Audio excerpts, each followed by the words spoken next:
Hey, Dr. Puri. I'm Hussein, Ghulam Hussein, and I'm going to present to you about lysozymes today. First, lysozymes are enzymes found in bacteria, fungi, and animal bodily secretions and tissues. Also, their main function is to digest bacterial cell walls by breaking beta bonds between the beta glycosidic bonds between NAM N-acetylmuramic acid and NAG, which is N-acetylglucosamine. So before I move on, I want to explain some terms. Lysozyme is a proteolytic enzyme found in lysosomes that is capable of breaking proteins in the bacterial cell wall. So lysosome synthesis is lysosome is an organelle found in the cell that consists of large variety of digestive enzymes, and this includes lysosomes. So within a cell, there's a lysosome, and inside the lysosome, there's lysozymes. So, so basically, in simpler terms, the lysozyme is an important enzyme found in lysosomes. Okay, so in the beginning, acid hydrolase are targeted to lysosomes by mannose-6-phosphate, which are recognized by mannose-6-phosphate receptors in the trans-Golgi network. So that is over here. So this is a trans-Golgi, this is a cis-Golgi. So 6-mannose-phosphate tags on the in the trans part of the Golgi apparatus. Following complex cellular processes, these transport vesicles fuse with the late endosome. So the late endosome is over here. So after a complex process of tagging and ubiquinating, as we can see over here, this cell fuses, the endolysosome fuses with the late endolysosome.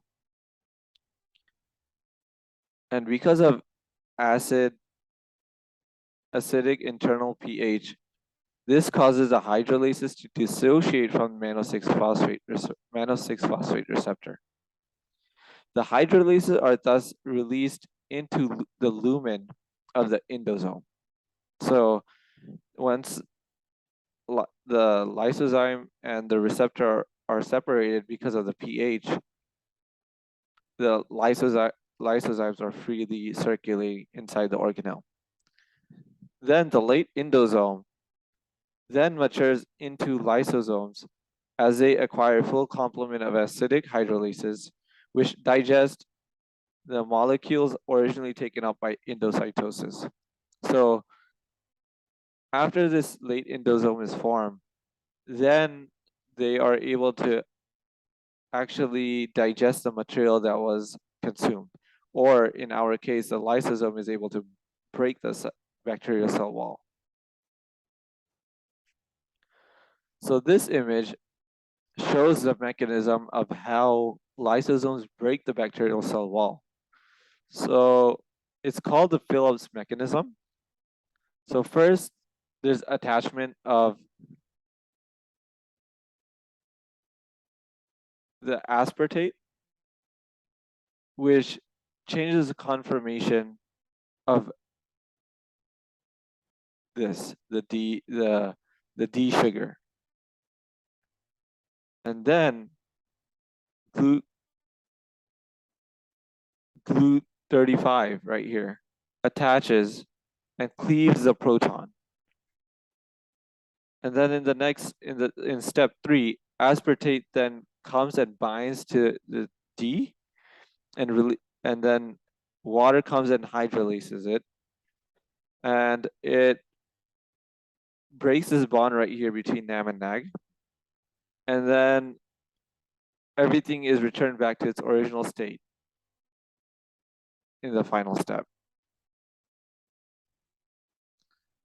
So the importance of lysozymes are they break down bacterial cell walls. So if you have an infection, lysozymes are going to be the primary thing to break down the cell wall so we could get into the bacteria. And then lysozymes protect many places that are rich in potential food and bacterial growth. So this includes our intestines. The bacterial growth can happen anywhere in the body, but intestines have a lot. And finally, the immune response. So antibacterial saliva. This is related to dentistry.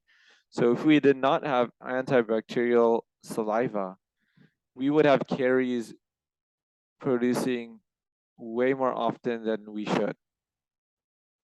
This saliva helps maintain our oral cavity. So I just included this because it's a research we did in our lab. We used egg white lysozymes and then we crystallized them under sodium chloride concentrations and varying pH concentrations. So we had two sets. I didn't want to go into too much detail because I don't have much time. But this image is a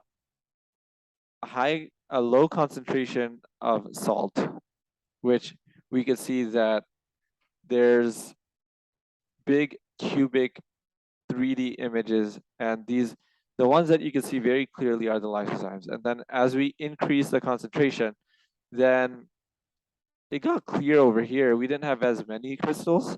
And then in A5, we can see that there's not many like lysozyme crystals. There could be also salt crystals. So it's hard to differentiate here. And then when there was really high concentrations, then there was no crystal formation.